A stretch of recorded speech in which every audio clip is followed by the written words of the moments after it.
It's a year since Labour won a landslide, but Starmer is on the rocks. The worst polling performance of any newly elected Prime Minister 1 year in a humiliating climb down in Parliament over benefits, U-turns on winter fuel and grooming gangs, and markets panicked by a crying Chancellor. But what about all those shiny promises from the election campaign? 40,000 extra appointments every week in the NHS. We will not raise national insurance. Step 3, we will smash the criminal boat down. We're going to look at key pledges on the NHS, taxes, and small votes to see whether a year after taking office, Labour has delivered on its election commitments. This is Star Tracker. 40,000 extra appointments every week in the NHS. That works out at 2 million extra scans, operations, and appointments every year. Before the last election, Labour told our fact-check team that this would come on top of rises that were planned by the previous government, but it wouldn't say what those planned rises were. Then in February this year, the Labour government said it had already achieved its target months ahead of schedule. It's true that the NHS has carried out over 3 million more appointments, scans, and operations since Labour took office than it did a year earlier.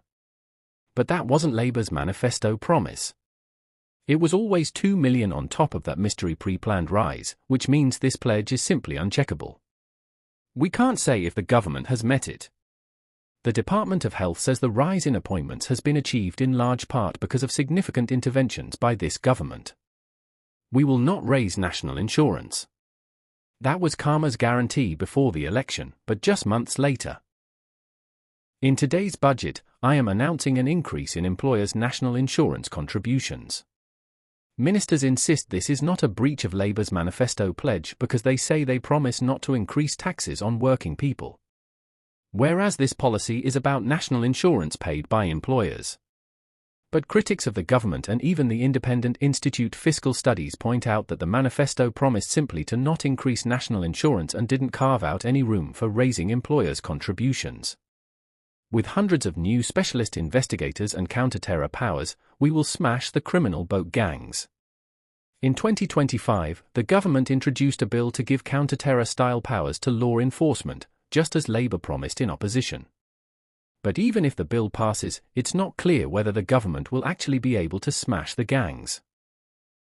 The number of people reaching the UK by small boat has reached a record high for the first half of this year, up 50% on last year.